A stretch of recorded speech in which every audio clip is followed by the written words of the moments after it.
Hello welcome to our channel VN creativities. இன்றைக்கி நம்ம சேனலில் இதை பற்றி பார்க்க போகிறோன்னா ரொம்ப சிம்பிளான அதே சமயம் செம்ம டேஸ்டான சீரக சம்பா ரைஸ் வச்சு தக்காளி பிரியாணி எப்படி பண்ணுறது அப்படின்னு பார்க்க போகிறோம். அதிகமாக மசாலா எதுவும் சேர்க்காம தக்காளியை அடித்து ஊற்றி இந்த மாதிரி மட்டும் ஒரு தடவை நீங்கள் தக்காளி பிரியாணி செஞ்சு பாருங்கள், நான்வெஜ் பிரியாணியை தோத்துடுங்க. இந்த தக்காளி பிரியாணி மட்டும் நீங்கள் லஞ்ச் பாக்ஸ் கொடுத்துடுங்க, கண்டிப்பாக லஞ்ச் பாக்ஸ் காலியாக தாங்க வரும். இது செய்யறது ரொம்ப ஈஸி. இது ஒரு ஒன் பாட் ரைஸ் தான். இது எப்படி பண்ணுறதுன்னு பார்க்கறதுக்கு முன்னாடி இப்போ தான் நீங்கள் நம்ம சேனலை ஃபஸ்ட் டைம் பார்க்குறீங்கன்னா மறக்காம சப்ஸ்கிரைப் பண்ணிடுங்க. கூடவே இந்த பெல் ஐக்கானே கிளிக் பண்ணிடுங்க. அப்போ தான் நான் போகிற வீடியோஸோட நோட்டிஃபிகேஷன் உங்களுக்கு வரும். இது செய்யறதுக்கு ஃபஸ்ட்டு ஒரு மிக்ஸி ஜார் எடுத்துக்கோங்க. அதில் நல்ல பழுத்த தக்காளியை 4லேருந்து 5 தக்காளி போட்டு அதை நல்லா மைய அரைச்சி எடுத்துடலாம்.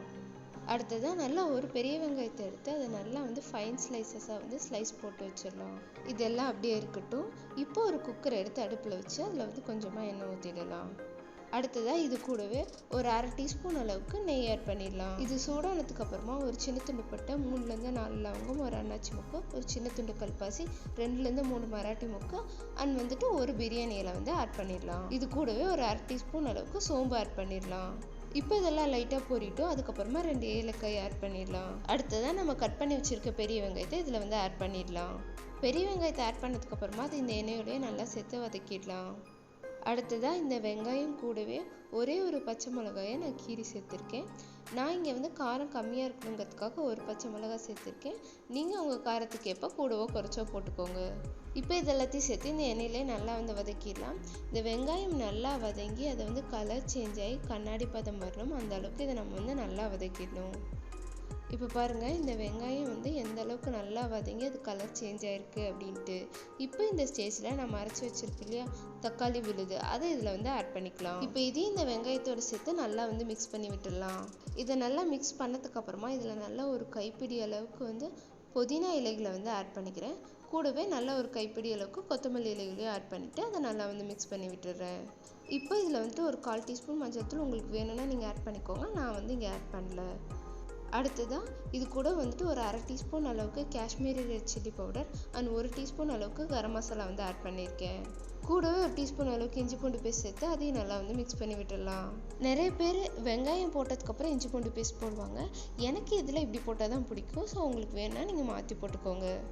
இப்போ இது ஒரு 2லேருந்து 3 நிமிஷம் நல்லா அது பச்சை வாசம் போய் இது நல்லா வதங்கி எண்ணெய் பிரிஞ்சு வரணும். அந்தளவுக்கு இதை நம்ம நல்லா வதக்கிடலாம். இப்போ பாருங்கள், இது நல்லா வதங்கி சைடில் எண்ணெய் பிரிஞ்சு வந்துருச்சு. இந்த ஸ்டேஜில் இதுக்கு தேவையான அளவு தண்ணி ஊற்றிடுறேன். இங்கே நான் 1 டம்ளர் சீரக சம்பா அரிசிக்கு 1/4 டம்ளர் அளவுக்கு தண்ணி ஊற்றிருக்கேன். அடுத்ததாக இதுக்கு தேவையான அளவு உப்பு சேர்த்துடலாம். உப்பு சேர்த்துட்டு ஒரு கொதி வந்ததுக்கப்புறமா சீரக சம்பா அரிசியை ஆட் பண்ணிடலாம். நான் இன்றைக்கி இந்த சீரக சம்பா அரிசியை ஒரு 10 நிமிஷம் மட்டும் தண்ணியில் ஊற வச்சு அதுக்கப்புறமா அதை நல்லா கழுவி இதில் ஆட் பண்ணியிருக்கேன். அரிசி ஆட் பண்ணதுக்கப்புறமா அதை அடியிலேருந்து விட்டு நல்லா கிளறி எடுத்து வச்சுட்டு உப்பு காரம் செக் பண்ணிட்டு வேணும்னா போட்டுட்டு அதை குக்கர் மூடி போட்டு ஒரு 2 விசில் விட்டு எடுத்துடலாம். இப்போ 2 விசில் ஃபுல்லாக ப்ரெஷர் ரிலீஸ் ஆயிடுச்சு. இப்போ இதை ஓப்பன் பண்ணிடலாம். இப்போ இந்த சாதத்தை நல்லா மிக்ஸ் பண்ணி விடலாம்.